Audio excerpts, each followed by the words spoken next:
Irmãos, nós vamos abrir a palavra de Deus na carta de Paulo aos Efésios, capítulo 1, vamos ler os versos 1 e 2. Estamos dando início a uma série de mensagens nessa carta tão querida do apóstolo Paulo. Vamos começar com algumas questões introdutórias hoje à noite. Carta de Paulo aos Efésios, capítulo 1, versos 1 e 2.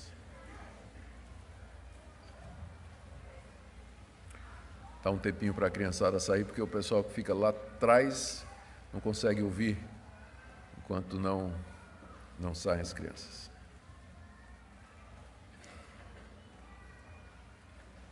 Efésios capítulo 1, de 1 a 2. Paulo, apóstolo de Cristo Jesus, por vontade de Deus, aos santos que vivem em Éfeso e fiéis em Cristo Jesus. Graça a vós outros e paz da parte de Deus nosso Pai e do Senhor Jesus Cristo. Essa é a parte introdutória da carta, geralmente chamada de prefácio e saudação, que nós hoje à noite queremos expor aos irmãos, já preparando-nos para uma série de mensagens em toda a carta, assim permita Deus. Terminamos Amós, vamos para Paulo. Oremos. Querido Deus, pedimos a iluminação do Teu Espírito Santo na compreensão da Tua palavra, no apreço por ela, e nós pedimos que, ao estudar estes assuntos relacionados com a formação da Escritura, o Senhor nos encoraje e nos anime a buscar lê-la mais, ler a Tua palavra, compreendê-la melhor, perceber a Tua graça em nos conceder a Tua revelação escrita. Pedimos que nessa noite fales a cada coração de acordo com a necessidade, a partir desses versículos. É o que pedimos em nome de Jesus. Amém.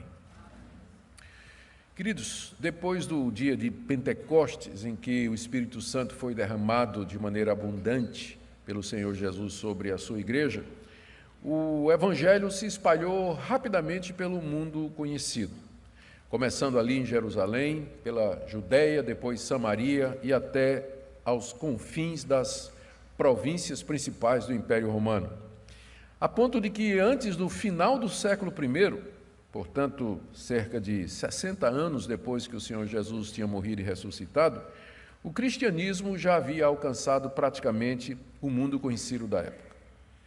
Os instrumentos que o Espírito Santo usou para essa expansão extraordinária foram, a princípio, os 12 apóstolos de Jesus Cristo, lembrando que Judas foi substituído por Matias. E não somente os 12 apóstolos de Jesus, que pregaram em todo lugar, a tradição nos fala de locais diversos aonde os 12 foram anunciar o Evangelho. Por exemplo, o apóstolo Tomé, sim, aquele que duvidou, ele foi o apóstolo para a Índia, levar o Evangelho em locais distantes, e nós estamos falando aqui de meados da segunda parte do século I. Mas dos 12, fora do grupo dos 12, Deus levantou um outro apóstolo, que foi o apóstolo Paulo, que foi designado particularmente pelo Senhor Jesus para pregar o Evangelho aos gentios, aos não-judeus. Além do trabalho dos 12 apóstolos de Cristo e do apóstolo Paulo, milhares de cristãos, evangelistas, pregadores itinerantes, chamados de profetas, eles saíram pelo mundo inteiro pregando as boas novas, usando as casas dos crentes para abrir novas igrejas, e onde pudesse reunir pessoas, formando congregações e assim, seguindo a doutrina dos apóstolos a respeito de Jesus, se reuniam para partir o pão, exercer os dons espirituais, obedecer a orientação dos líderes que Deus havia colocado sobre eles. O crescimento da igreja no século I, de fato, é um fenômeno pouco igualado na história da humanidade. A obra era, de fato, imensa, vocês podem imaginar isso, e os obreiros não eram suficientes. E os apóstolos de Cristo eram extremamente demandados para atender às necessidades das igrejas, as questões doutrinárias que eram levantadas, a invasão e intrusão de falsos mestres trazendo interpretações diferentes da interpretação apostólica sobre a obra de Cristo. Havia problemas práticos na vida das igrejas. Os crentes eram perseguidos em alguns locais de maneira severa e cruel. E, além disso, era necessário fortalecer as novas igrejas e preparar novas lideranças. Imagina o desafio para todos os apóstolos e para o apóstolo Paulo. Evidentemente que eles não tinham condição de atender pessoalmente a todas essas demandas. Então, é aqui que surge a ferramenta mais conhecida e mais importante durante o período apostólico, que são as cartas. Ninguém mais do que o apóstolo Paulo se valeu de cartas para substituir a sua presença e instruir as igrejas nascentes na doutrina do Senhor Jesus Cristo. Das 21 cartas que nós temos no Novo Testamento, Paulo escreveu 13. Ele escreveu 13 delas. E ele praticamente, ele não é o criador, mas ele é ou foi o divulgador desse novo gênero literário. Cartas já existiam antes do apóstolo Paulo, mas cartas eram geralmente uma troca de correspondência, quando não pessoal, individual, entre pessoas que estavam tratando de negócios. Mas as cartas que os apóstolos escreveram, Paulo em particular, elas têm algumas coisas diferentes da correspondência comum, a ponto de que elas são melhor entendidas como epístolas. Carta porque foi escrita por alguém, para alguém, foi escrito, e foi encaminhado, e foi lido onde chegou lá. Mas era como se fossem sermões, exortações, orientações feitas pelos líderes, os apóstolos e seus associados, às igrejas nascentes. As cartas dos apóstolos, as epístolas, diferentemente de uma carta normal, eram para ser lidas nas igrejas e recebidas com autoridade, como se o próprio apóstolo estivesse ali falando e dizendo aquelas coisas. Para vocês terem uma ideia da importância das epístolas nesse período de expansão do cristianismo, geralmente os apóstolos terminavam as cartas com uma bênção: que a graça do Senhor Jesus Cristo seja com todos vós. Como essas cartas eram lidas nas igrejas, então quando terminava a leitura também se lia a bênção. Essa é a origem da prática da bênção apostólica no culto cristão, porque é assim que os apóstolos terminavam a leitura, as cartas, e é assim que elas eram lidas e recebidas nas igrejas. Então, esse novo gênero literário, epistolar, nasce com o cristianismo. E não é de admirar, porque o cristianismo, na verdade, ele não somente trouxe boas novas de salvação, mas ele provocou a imaginação. Ele criou novos gêneros literários, como, por exemplo, as epístolas, os evangelhos. Não existe nada parecido com isso na literatura do mundo grego. É um gênero próprio da cristandade que surgiu para atender a necessidade de você espalhar ou falar da pessoa de Cristo, mas destacando aqueles pontos que tinham a ver com a evangelização e a conversão das pessoas. É isso que os evangelhos são. Eles não são biografias no sentido que nós conhecemos, mas são evangelhos, boas notícias. E não só isso, o cristianismo traz também um período novo na música, criando e provocando novas composições, aderindo ou aumentando, adicionando ao repertório judaico do cântico de salmos. Os cristãos elaboram hinos, eles elaboram cânticos espirituais, e criando assim uma modalidade que não havia antes. E não só isso, mas em todas as demais áreas, o cristianismo, até o dia de hoje, sempre provoca, ele estimula a criação, porque essa revelação, sendo de Deus, ela tem um poder de adaptação extraordinário. Você vê que existem cristãos em todas as culturas, em todos os países, em todas as línguas. É uma religião extraordinária, por assim dizer, feita realmente para se adaptar em todo e qualquer lugar, sem perder a sua essência, sem perder o seu fundamento, provocando com isso novos estilos musicais, provocando com isso novas perspectivas sobre arte, influenciou a Europa na Reforma Protestante, trazendo impacto na área da educação, da economia, no surgimento da moderna ciência e por aí vai. Nós poderíamos passar a noite toda falando do poder criador do cristianismo, mas só vou ficar aqui nesse ponto, que uma das criações do cristianismo é exatamente esse sistema chamado epistolar, que é uma carta que é usada como sermão para ser lida autoritativamente, como se o próprio apóstolo estivesse lá falando para as pessoas. É isso que nós temos aqui diante de nós. A carta aos Efésios é uma das mais conhecidas que o apóstolo Paulo escreveu, também uma das mais queridas, juntamente com Romanos, Gálatas. Essas três, de fato, são aquelas que mais recebem destaque de toda a literatura paulina. Paulo escreveu essa carta com o objetivo de atender às demandas da igreja de Éfeso e de igrejas da região de Éfeso, e também porque ele não podia visitá-los pessoalmente por um fato muito simples: ele estava preso quando escreveu essa carta. Iniciando então essa série de mensagens nessa carta tão rica e preciosa, hoje à noite eu queria apresentar a vocês algumas questões introdutórias relacionadas com ela e que vão servir para nos dar o contexto histórico, geográfico, canônico da carta para a sua melhor compreensão. Vamos começar com uma questão muito básica. Quem escreveu a carta de Paulo?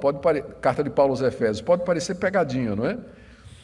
Como às vezes a gente brinca com as crianças. Qual era a cor do cavalo branco de Napoleão? Ou então, quantos são os 4 evangelhos, não é?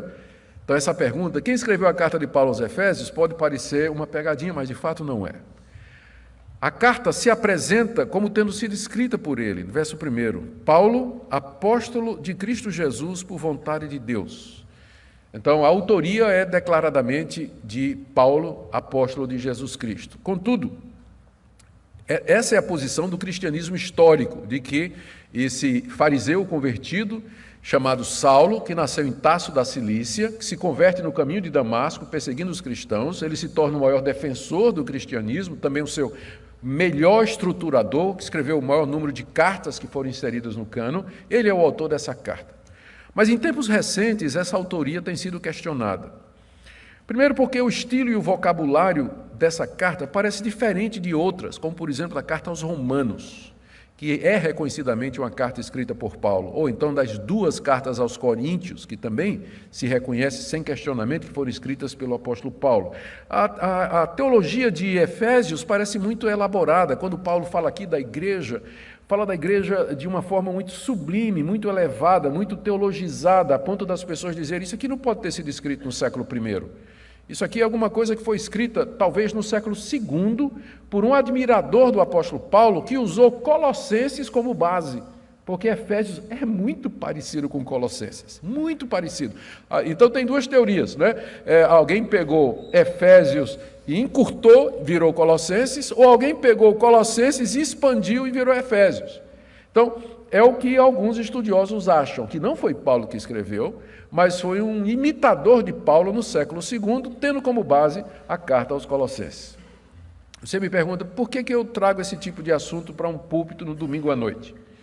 Porque é isso que o seu pastor, é isso que o seu seminarista vai escutar no seminário, onde ele vai estudar, se não for um bom seminário. Você vai encontrar professores de seminário, especialmente professores de cursos de teologia nas universidades, que eles vão dizer a você exatamente isso.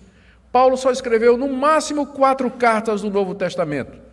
Romanos, Gálatas, 1º e 2º Coríntios. Tudo mais é fake.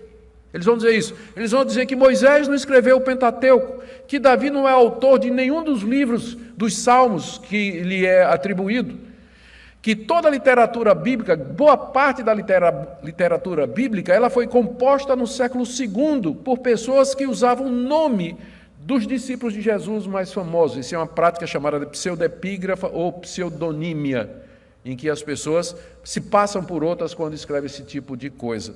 Você tem professores de teologia nos seminários que vão ensinar esse tipo de coisa, e pastores de igrejas que não têm filtro, que não têm controle, eles vão aprender estas coisas e eles vão dizer essas bobagens do púlpito para os membros da igreja, que ficam absolutamente confusos.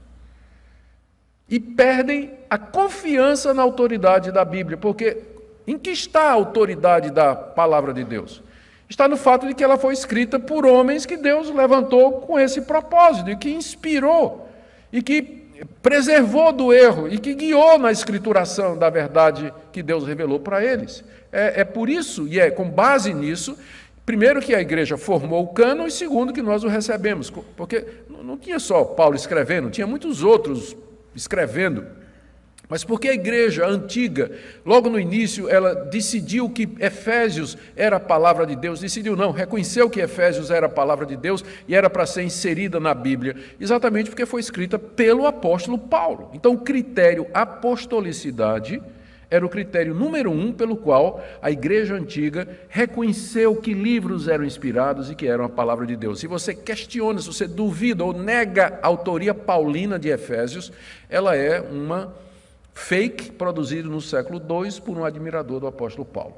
Como eu disse, eu só estou dizendo isso porque os membros da igreja, hoje em dia com a facilidade da internet, acesso a todo tipo de coisa, os membros da igreja que gostam de ficar fuçando, né?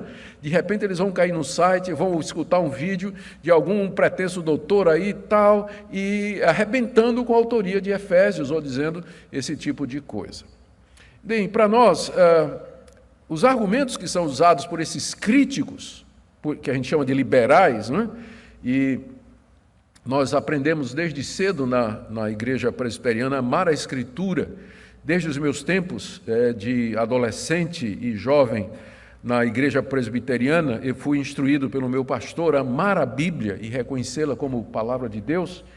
Nós olhamos para esse tipo de coisa e recusamos veementemente, porque os argumentos usados só podem ser explicados por incredulidade desse pessoal. Porque veja bem, cristãos, eles não aceitavam a pseudonímia. Há casos registrados na patrística, que é a coleção dos escritos dos pais da igreja, tem uma igreja que disciplinou um presbítero, porque ele escreveu uma carta como se fosse um apóstolo, e apresentou essa carta e mandou circular. Já no século I, os cristãos disciplinaram o bendito do presbítero, fizeram muito bem, né? Porque fake ninguém gosta em época nenhuma, porque o pessoal vem com o argumento, não, mas a pseudonímia era possível naquela época, a gente se passando por outro. Não! Os cristãos não queriam esse tipo de coisa. O próprio Paulo, sabendo da possibilidade de imitação, ele termina várias cartas dele dizendo: a saudação é de próprio punho, é minha, do apóstolo Paulo. Exatamente porque ele sabia que havia a possibilidade de imitadores. Então não era assim não, que no mundo antigo a pseudonímia ou escrito fake eram aceitos pela igreja. Colossenses e Efésios se parecem, não é porque um foi feito do outro, mas porque os dois foram escritos na mesma época. Paulo estava preso quando ele escreveu Efésios e escreveu Colossenses. Então era a mesma situação, era a mesma época, era o mesmo ambiente, o vocabulário é idêntico, os temas são extremamente parecidos. Por que dizer que um saiu do outro? Por que essa explicação, quando essa explicação tradicional responde muito bem ao questionamento por que é que Colossenses se parece tanto com Efésios? E se o estilo e o vocabulário da carta aos Efésios é diferente de Romanos, é porque as cartas foram escritas em períodos diferentes da vida do apóstolo Paulo. Tome por isso. O pessoal não aceita esse tipo de coisa. O preconceito é muito grande quando chega nessa área. Você pode argumentar da seguinte maneira: tome as obras de Shakespeare, que escreveu durante 30, 40 anos. Leia a primeira obra que ele escreveu e leia a segunda. E faça uma comparação do vocabulário e do estilo e diga se foi a mesma pessoa. Você vai chegar à conclusão de que se os critérios são esses, não foi, só que foi. Com os anos, a gente muda vocabulário, a gente muda estilo.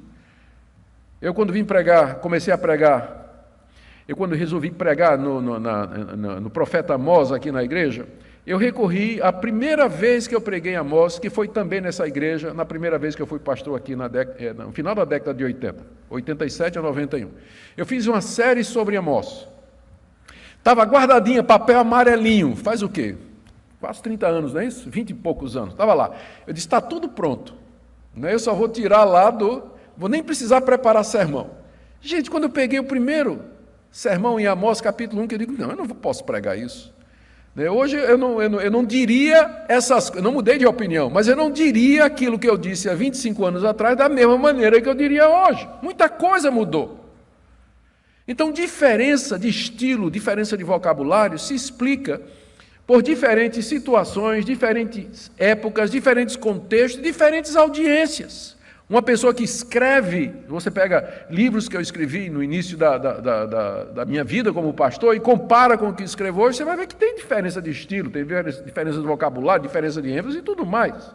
Então, pegar isso para dizer que Efésios não foi escrito por Paulo porque não é igual a Romanos, só se explica esse tipo de crítica como sendo incredulidade mesmo e uma disposição de desacreditar a Bíblia e com ela o cristianismo, mas é o que os nossos pastores, alguns pastores das igrejas de alguns de vocês que estão nos visitando, eles vão encontrar nos seminários que eles vão fazer nas universidades públicas, nesse seminário de fundo de quintal, onde os professores se preparam lendo livros de teologia que eles não têm como discernir se é bom ou ruim, porque livro de papel cabe tudo, né?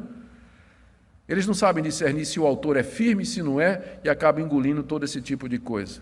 Mas para nós, não há a menor dúvida de que o autor dessa carta é aquele que se apresenta aqui no verso 1 como sendo Paulo, apóstolo de Jesus Cristo. Não há nenhum argumento sério que nos obrigue a duvidar ou questionar isso aqui, apesar do grito, do berro e da ação dos liberais contra a palavra de Deus. Resolvida essa questão, quem escreveu a carta de Paulo aos Efésios, veja como ele se apresenta. Ele se apresenta como apóstolo de Jesus Cristo. Verso 1, Paulo, apóstolo de Cristo Jesus. Na verdade, é Cristo Jesus. A palavra apóstolo que ele usa aqui significa alguém que é enviado. Esse é o sentido básico da palavra. E no Novo Testamento, a palavra apóstolo é usada para designar 3 grupos, basicamente. 3 categorias de pessoas. Primeiro, os 12 discípulos de Jesus, que foram chamados pessoalmente por ele e por ele encarregados de pregar o Evangelho no mundo todo, fazer discípulos e batizá-los em nome do Pai, do Filho e do Espírito Santo. A palavra apóstolo, então, é usada no Novo Testamento para os 12 discípulos de Jesus. Em segundo lugar, a mesma palavra é usada para o apóstolo Paulo, quer seja por ele, como por exemplo aqui, quando ele se apresenta, quer seja por designação ou referência a ele, que é feita no livro de Atos e em outras literaturas, outras partes do Novo Testamento. E Paulo, ao usar esse título, ele o faz no mesmo nível dos 12, como se fosse igual aos 12 apóstolos de Jesus Cristo. E existe uma terceira categoria de pessoas que são chamadas de apóstolos no Novo Testamento. São pessoas que são enviadas por igrejas para cumprimento de uma missão. Silas, Barnabé, Epáfras, Timóteo, eles são intitulados, às vezes, de apóstolos, no sentido apenas de que eles estão enviados para cumprir uma missão. Epáfras, por exemplo, ele foi enviado pela igreja dos Filipenses para levar a Paulo uma oferta, quando Paulo estava nessa prisão em Roma, e Paulo se refere a Epáfras, dizendo aos Filipenses: o vosso apóstolo Epáfras trouxe a oferta para mim. Só que apóstolo aí não é no mesmo sentido dos 12, nem de Paulo, é simplesmente no sentido de alguém que foi enviado para cumprir uma missão. Se hoje você me pergunta, podemos usar o termo apóstolo, a resposta para alguém vivendo hoje, a resposta é não. A resposta é não, porque os 12 Paulo, eles tinham uma missão específica e muito bem detalhada a ponto de formarem um grupo fechado, único e exclusivo no Novo Testamento. Eles foram chamados pessoalmente por Jesus, eles viram Cristo ressurreto, eles receberam autoridade para plantar igrejas, escrever a Bíblia e inspiradamente espalhar o Evangelho pelo mundo.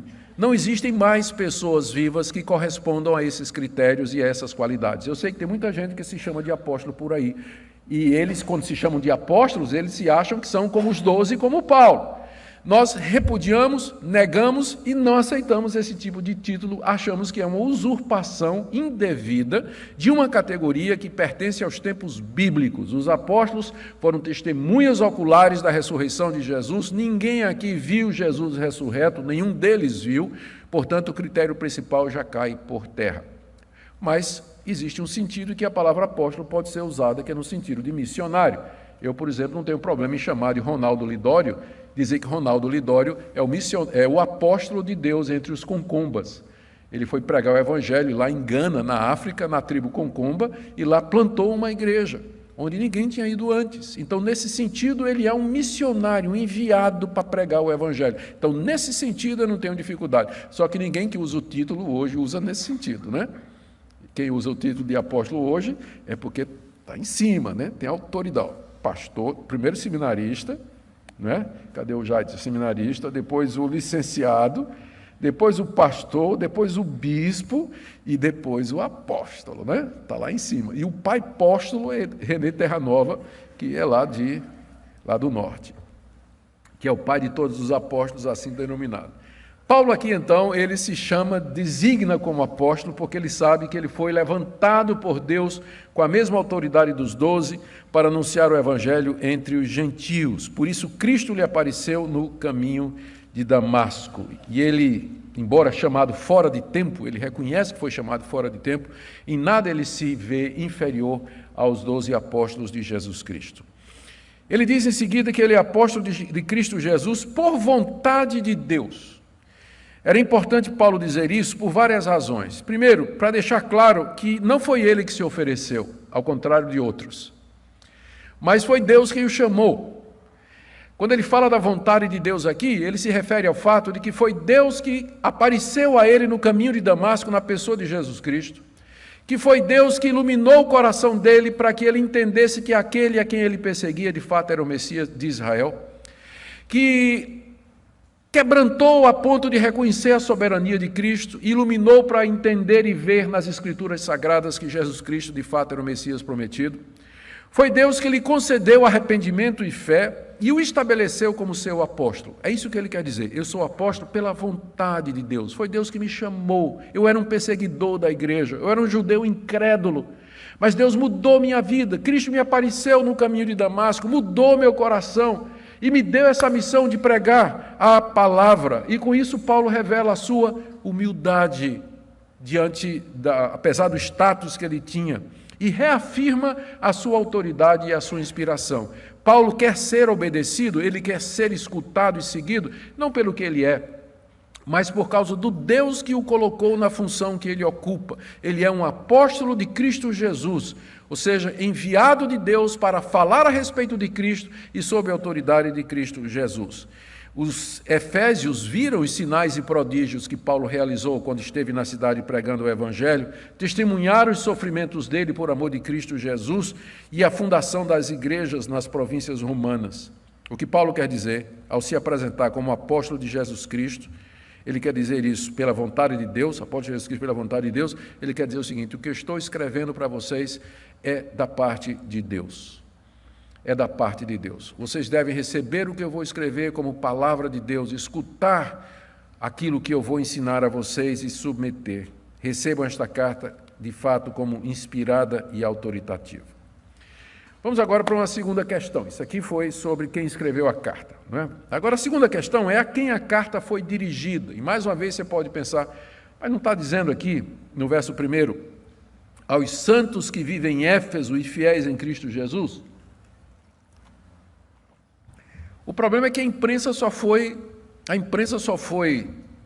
inventada no século XVI. Antes disso, os livros, os textos, eles eram mantidos através de cópias. Um copiava de outro, que copiava de outro, que copiava de outro. E não foi diferente com a carta aos Efésios. A carta original que Paulo escreveu, com a própria mão dele, não é? A carta original foi mandada para Éfeso, ou não, e foi copiada. E aí copiou-se da cópia. E aí copiou-se da cópia. Copiou-se da cópia, a ponto de que hoje nós não temos mais o original que Paulo escreveu. Nós temos cópias datando do século II, do século III para frente, que cessa no século XVI, quando a imprensa é descoberta, que aí faz uma cópia perfeita, não é? A imprensa faz uma cópia, publica. Um livro meu, por exemplo, com 5, 6, 10 mil exemplares, um é igual ao outro. Não tem diferença absolutamente nenhuma. Mas antes disso, na cópia, havia o risco de você omitir uma palavra, acrescentar uma palavra, pular uma linha, duplicar uma linha, trocar uma palavra por outra, ser tentado a fazer alguma correção na teologia, não é? Então, por todos esses motivos, as cópias que nós temos da carta aos Efésios, nós temos muitas cópias antiquíssimas da carta aos Efésios, algumas delas não têm essa expressão em Éfeso. Não tem. Pelo menos 4 dos manuscritos mais importantes que tem a carta aos Efésios, e que são dos mais antigos, eles têm uma lacuna aqui. Eles leem literalmente no grego: Paulo, apóstolo de Cristo Jesus, por vontade de Deus, aos santos que vivem, está em branco, fiéis em Cristo Jesus, graças a vós outros e tudo mais. E aí nós temos que resolver essa bronca, né? Por que está em branco aqui? Algumas soluções são apresentadas. Mais uma vez, eu estou pedindo desculpas por entrar numa questão técnica, mas é o que o seu pastor vai ouvir no seminário, é o que o seminarista vai ouvir, é o que você, se começar a estudar, se você pegar a sua Bíblia comentada aí, ela está dizendo isso. Não é isso? Não precisa ver agora não, você vê depois. Então, são questões que a gente não pode... Você vai ouvir isso na universidade, críticos do Evangelho, eles vão levantar todo esse tipo de questão. Site de ateus, se você entrar no site de ateus, eles vão ter tudo isso. Ele precisa dar resposta para isso. Tem várias soluções, nenhuma delas afeta a autenticidade da carta aos Efésios. A primeira solução, é que isso aqui, na verdade, era uma carta circular. Ela não foi destinada por Paulo à igreja de Éfeso, só, mas à região, o presbitério da igreja de Éfeso, que incluía Laodiceia, Hierápolis e mais umas 2 ou 3 cidades. Eram cidades que ficavam ao redor, Colossos, Laodiceia, Hierápolis e Éfeso, essas 4, elas estão bem pertinho, são na província da Ásia Menor, e tem outras pequenas cidades onde havia igrejas de cristãos. Paulo pode ter escrito essa carta, deixado essa parte em branco, para que a igreja que recebesse preenchesse.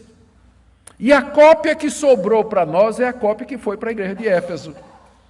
Então, isso explicaria porque tem alguns manuscritos onde isso está branco, e a maioria dos manuscritos tem em Éfeso. A grande maioria dos manuscritos tem aos crentes que estão em Éfeso. Então, a resposta pode ter sido uma carta circular, e o que sobrou foi a carta aos Efésios, foi a cópia que sobreviveu. Isso explica porque no final da carta não tem recomendação nenhuma, notaram isso? Todas as cartas de Paulo terminam com uma lista de recomendações. Saúda fulano, saúda cicrano, saúda... A carta aos Romanos, por exemplo, o capítulo 16, tem quase 30 pessoas que ele menciona. A carta aos Gálatas, uma reca de gente. Mesma coisa, Tessalonicenses. Mas na carta aos Efésios não tem. Não tem, ele não menciona nada, então parece uma coisa impessoal. E os temas que ele trata na carta aqui, nós vamos ver, são temas muito gerais. Geralmente nas cartas destinadas a uma igreja, Paulo trata do problema daquela igreja, como exemplo a carta aos Coríntios, que tinha problemas sobre questões sobre casamento, questão de imoralidade, havia um problema com a ressurreição dos mortos e tudo mais. Mas os temas aqui em Efésios são temas muito gerais. Então, a explicação é que essa carta era uma carta circular, que era para ser lida por todas as igrejas. Mas aí, como explica o fato de que a grande maioria dos manuscritos tem em Éfeso? E aí vem a segunda possibilidade, que é a possibilidade que eu acredito. E porque as evidências são muito mais fortes a esse favor. Essa carta foi, de fato, escrita primariamente para a igreja de Éfeso.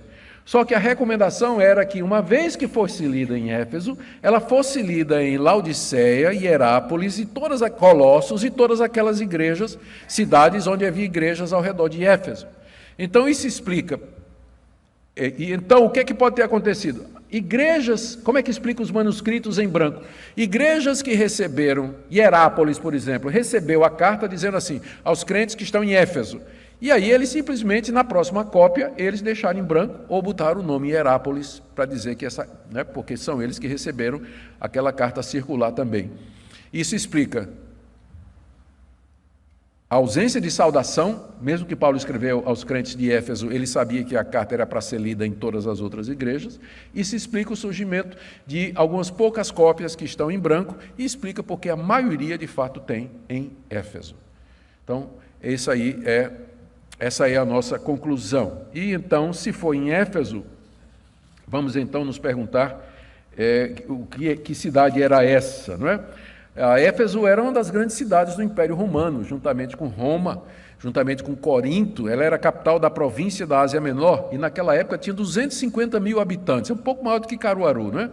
Não, né? Caruaru tem o quê? 1 milhão? Mas 250 mil habitantes, foi brincadeira com o pessoal de Caruaru, mas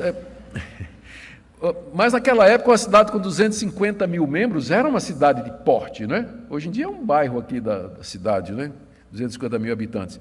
Mas Éfeso tinha essa quantidade, 250 mil de pessoas, era uma cidade situada estrategicamente na confluência de várias estradas principais do Império Romano, e era uma cidade portuária, então o comércio ali era muito grande. E tinha uma coisa que alavancava, que turbinava o comércio, é que ali em Éfeso estava uma das 7 maravilhas do mundo antigo, que era o templo da deusa Diana. Lá em Éfeso estava o templo da deusa Ártemis ou Diana, que era considerada uma das 7 maravilhas do mundo antigo. E havia um comércio muito grande, que era baseado na venda de nichos, de santinhos, de imagem da deusa Diana, que era, a cidade de Éfeso era considerada a guardadora de uma imagem de Diana que tinha caído do céu à terra. Aquela imagem estava preservada lá no grande templo dedicado a Diana. E junto com isso, e havia um comércio muito grande de venda de imagem, de santinho, de todo esse tipo de coisa. E junto com isso, como o culto à deusa Diana envolvia artes mágicas, é o que a gente chama as religiões de mistério do mundo greco-romano, havia também em Éfeso uma grande escola de bruxaria. Como é que a gente descobriu isso? Isso a gente não sabia até meados da década passada, do século passado. Em 1950 e poucos, mais ou menos, no século passado, algumas escavações no Egito, numa cidade chamada Nag Hammadi, revelaram uma biblioteca antiquíssima, datando do século II, contendo centenas e centenas de manuscritos em grego, cartas, epístolas, livros religiosos, um gênero, todo tipo de gênero literário que você pode imaginar. Inclusive, essa descoberta nos ajuda a entender melhor o grego do Novo Testamento, porque até essa descoberta, a gente só tinha para comparar a Septuaginta, que é a versão do aramaico para o grego, e o grego clássico. Mas agora se descobriu o grego que o povo falava naquela época. E surpresa, é o mesmo grego do Novo Testamento. Por isso que o grego do Novo Testamento é chamado de grego koiné, que significa comum. Era a língua que o povo falava na época. Que tinha gente que achava, antes dessa descoberta, que o grego do Novo Testamento era uma língua santa. Porque não havia comparativo. É diferente da Septuaginta, era diferente do grego clássico, então achavam que era uma língua que o Espírito Santo criou para transmitir o Evangelho. Surpresa, era a língua comum do povo. E nessa biblioteca, sabe o que acharam? Papiros mágicos de Éfeso. Papiros mágicos de Éfeso, encantamentos, mal olhado, prosperidade, para você amarrar na boca do sapo, aquele escritinho assim, né? Dizendo assim, esse aqui, ó, desejo morte eterna e sofrimento sem fim para o meu inimigo. Você fechava, estava na boca do sapo e costurava. Encantamento, magia. Quando a gente lê em Atos 19, a gente descobre lá que quando Paulo esteve em Éfeso, teve a conversão de muito bruxo e feiticeiro, a ponto de que eles queimaram livros de magia lá na praça pública da cidade. E essa descoberta confirma isso. Porque contém os famosos encantamentos que eram feitos lá na cidade de Éfeso, nessa escola de bruxaria. Então, havia um comércio muito grande em torno do templo da deusa Diana, em torno dessa escola de bruxaria, de encantamentos. Era uma cidade mística, mergulhada na superstição, na idolatria, uma cidade rica, abastada, cosmopolita, plural, multicultural por conta da sua situação. E é lá que Deus envia o apóstolo Paulo para pregar o Evangelho. E Paulo se refere a eles aqui, nós estamos discutindo a quem foi escrita a carta, não é? Paulo se refere a eles ainda no verso 1, dizendo, vocês são santos, aos santos que vivem em Éfeso. Santos porque separados por Deus antes da fundação do mundo. Paulo vai dizer isso aqui nos versos 3 em diante. Santos porque eleitos e predestinados antes da fundação do mundo. E porque santos também fiéis em Cristo Jesus, final do verso 1, ou seja, eles creram em Cristo Jesus e perseveravam naquela fé. Calvino tem, comentando aqui essa passagem, Calvino diz assim, ninguém pode ser fiel se não for também um santo, e também ninguém pode ser santo se não for também fiel. Juntando as duas coisas, aos santos e fiéis que estão em Cristo Jesus, em Éfeso. Mas nem sempre os moradores de Éfeso, os crentes da cidade de Éfeso, tinham sido assim. Aqui, extraordinariamente nessa carta, Paulo dá 3 descrições de como eles eram antes do Evangelho alcançá-los. A primeira, me acompanhe, capítulo 2, de 1 a 3. Paulo escrevendo para os Efésios, moradores dessa cidade rica, opulenta, cheia de bruxaria, magia, feitiçaria.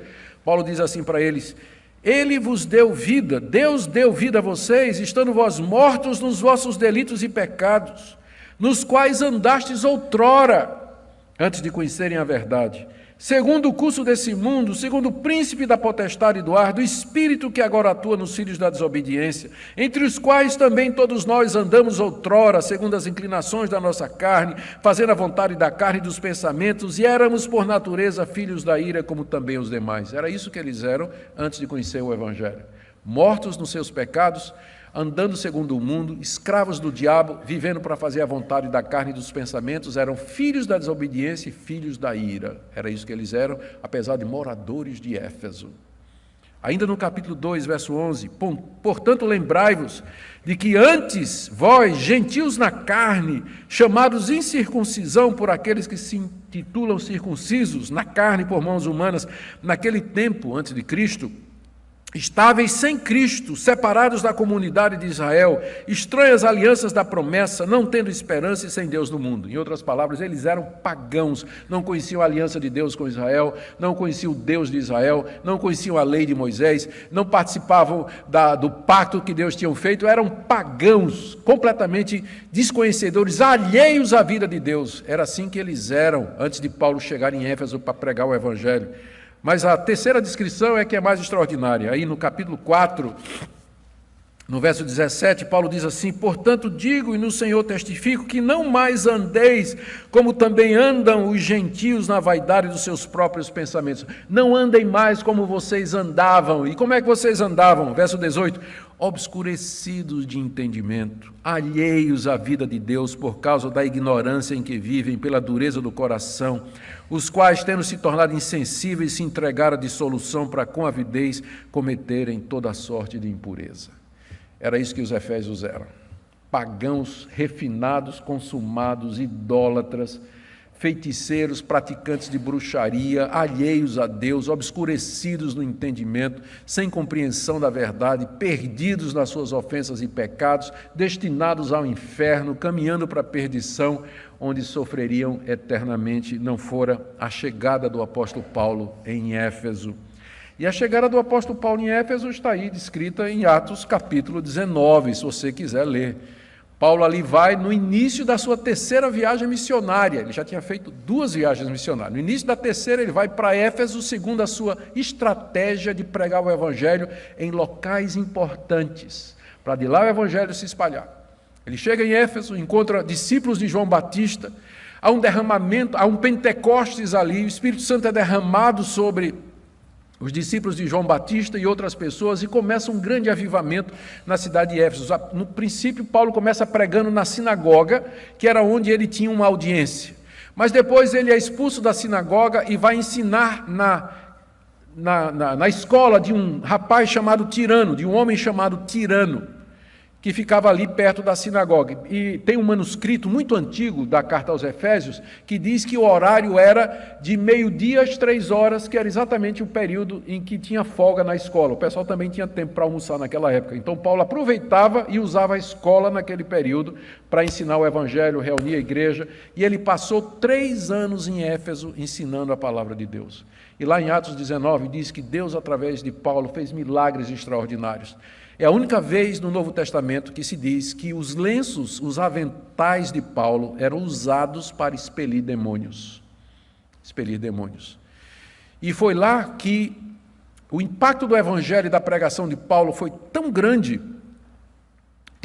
que centenas de bruxos se converteram e eles vieram à praça pública queimar os livros de bruxaria, e o autor do livro de Atos dá uma soma grande do valor, que a gente não tem como calcular para hoje, mas foi um valor muito elevado de dinheiro que foi queimado ali naqueles livros, quando aqueles livros foram queimados ali, indicando a conversão de centenas e centenas de pessoas ao Evangelho, abandonando o culto a Diano. E o que é que isso significou financeiramente para a cidade? Vendas, Paulo quebrou o mercado de vendas da deusa Diana. Mercado, as ações da deusa Diana, quebrou. E aí os santeiros ficaram revoltados, porque bateu no bolso, né? Muita gente se convertendo, deixando de comprar santo, então eles fizeram uma acusação contra Paulo. fizeram uma confusão, está lá no Atos 19, fizeram uma confusão grande, queriam matar o apóstolo Paulo. Paulo escapou de fininho, não é? Escapou por pouco, isso no final de 3 anos de pregação ali. Ele saiu de lá ele foi para Macedônia e para a Grécia, continuar a sua 3ª viagem missionária, mas deixou uma igreja formada, a igreja de Éfeso, que ele discipulou, que ele preparou.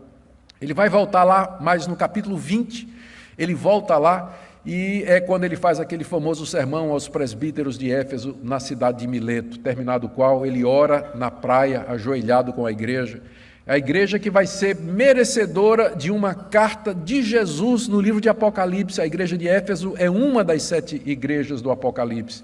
E quando Jesus escreve aquela carta, ela mantinha ainda sua fidelidade doutrinária, como aprendida pelo apóstolo Paulo, mas tinha perdido o primeiro amor. Aquele zelo, aquele fervor que caracterizou aqueles 3 anos de fundação da igreja, aquela animação, aquela glória, todo aquele poder extraordinário tinha se diminuído e finalmente afastado da igreja. No final do 1º século, que é a data do Apocalipse, a igreja de Éfeso era uma igreja ortodoxa, mas morta espiritualmente, fria, sem amor, sem zelo e sem paixão pelas coisas do Senhor Jesus Cristo. Então, queridos, era essa a igreja a que Paulo escreve. Paulo lhes deseja, aí no verso 2, segundo o costume da época, ele diz: graça a vós outros e paz da parte de Deus Pai e do Senhor Jesus Cristo. Ele aqui está combinando 2 tipos de saudação. Os judeus é que saudavam uns aos outros usando o termo shalom, que significa paz. E os gregos, nas cartas, eles escreviam hairein, a graça seja com vocês. E Paulo pega isso e junta a saudação judaica e helênica, formando essa saudação única, graça e paz, que só aparece nos escritos cristãos. Como eu disse, o cristianismo provocou muita coisa nova, inclusive uma nova forma de saudação, né? Graça e paz a vós outros, que vem de Deus, nosso Pai, e do Senhor Jesus Cristo. E por fim, gente, por que Paulo escreveu essa carta e quando ela escreveu? Ele estava preso quando escreveu, isso fica claro no capítulo 3, verso 1, por essa causa eu, Paulo, sou prisioneiro de Cristo Jesus por amor de vós, gentios. Capítulo 4, verso 1, rogo-vos, pois eu, prisioneiro no Senhor, que andeis de modo digno da vocação a que fostes chamados. E no capítulo 6, verso 19 e 20, quando ele diz assim: orem por mim para que me seja dada no abrir da minha boca a palavra para com intrepidez fazer conhecido o mistério do Evangelho, pelo qual sou embaixador em cadeias, para que em Cristo eu seja ousado para falar como me cumpre fazê-lo. Mais uma vez, existe discussão a respeito do lugar onde Paulo estava preso. Tem 2 possibilidades. Se vocês lembram a história, que está narrada no livro de Atos, Paulo tinha ido a Jerusalém para o dia de Pentecostes, para se encontrar com os líderes da igreja e trazer aquela oferta que nós estamos estudando lá em 2 Coríntios, pessoal da segunda-feira. Quando Paulo finalmente consegue convencer os coríntios, e estamos estudando também na escola dominical, né? Quando Paulo consegue convencer os coríntios a completar a oferta, ele vai para Jerusalém levando a oferta. Quando ele chega lá, acontece uma coisa que ele não estava contando. Ele é preso. Os judeus fizeram a maior confusão, prenderam o apóstolo Paulo e... porque Paulo apela para ser cidadão romano, é que ele não foi chicoteado ali em frente do povo, no meio daquele tumulto. Ele consegue ir para a cidadela de Cesareia, que é uma cidade fortaleza militar que foi erigida por César Augusto, em homenagem ao seu nome, chama de Cesareia. Paulo foi levado para lá e lá ele ficou preso durante 2 anos, aguardando o julgamento. É nessa época que aparecem aqueles governantes que querem ouvir o testemunho de Paulo, aparece Festo, aparece Félix. Um deles diz assim: Paulo, por quase pouco, por tão pouco você acha que vai me transformar em cristão? Outro diz assim: as muitas letras que fazem dele lá. Lembra desse episódio? Tudo isso aconteceu quando ele estava preso em Cesareia. Alguns acham que foi nesse período que ele escreveu a carta aos Efésios, quando estava em Cesareia. Depois de algum tempo em Cesareia, ele apela para Roma. Ele diz: eu quero ser ouvido pelo imperador. Ele tinha direito, porque ele era cidadão romano. E aí então ele é levado a Roma, e vocês conhecem a história no livro de Atos. Sofre naufrágio, não é? O navio se parte, eles vão parar numa ilha de Malta. Lá Paulo cura o pai do dono da ilha, muita gente se converte lá, de lá finalmente eles conseguem chegar em Roma, e Paulo chega como prisioneiro, aluga uma casa e passa pelo menos 2 anos ensinando a palavra de Deus. É assim que acaba inclusive o livro de Atos. Então a segunda possibilidade é que ele escreveu lá de Roma. Essa é a possibilidade mais aceita, que Paulo escreveu na prisão em Roma e não em Cesareia, e é a posição que nós vamos tomar aqui. Portanto, a data é o ano 60 ou 61. 6 anos depois, 5 anos depois, Paulo vai morrer em Roma, decapitado pelo imperador Nero na Via Ápia. Então essa carta foi escrita cerca de 5 anos antes dele ser martirizado ali mesmo nas ruas de Roma. Ele escreveu essa carta provavelmente porque tomou conhecimento de que a sua prisão tinha causado aflição naquelas igrejas, particularmente em Éfeso.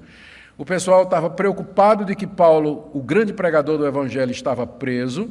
Paulo então escreve essa carta maravilhosa com o objetivo de instruir os crentes a respeito de vários assuntos, consolá-los e fortalecê-los na palavra de Deus. Eu quero terminar então perguntando, o que é que a gente pode aprender de tudo isso? Eu pensei pelo menos 4 coisas que nós podemos aprender de tudo isso. A primeira delas é que uma das razões pelas quais nós recebemos a Bíblia como palavra de Deus, inspirada, infalível, inerrante, é que ela foi escrita por homens levantados por Deus para esse fim. Por isso, sim, faz diferença se foi Paulo ou não que escreveu essa carta.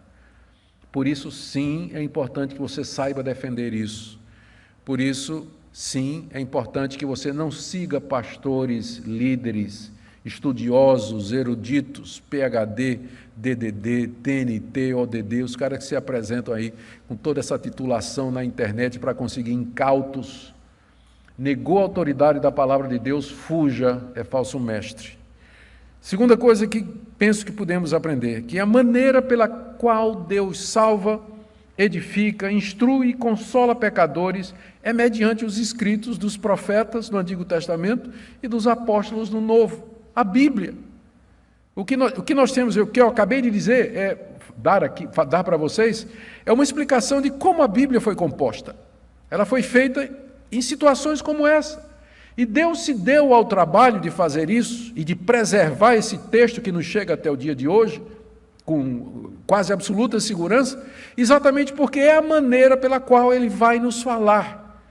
É claro que se Deus quiser, Ele pode aparecer a você numa revelação, num sonho, numa visão, mas a maneira ordinária, normal, comum de Deus nos falar é através destes livros, dessa literatura que Ele inspirou e que Ele fez produzir no tempo e no espaço, levantando instrumentos humanos para isso, inspirados por Deus infalíveis.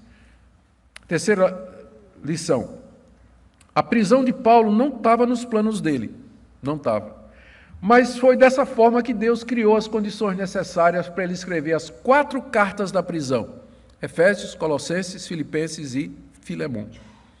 Foi na prisão de Roma que ele escreveu essas 4 cartas. E a última lição que eu quero tirar é que o Evangelho é poderoso para transformar pecadores.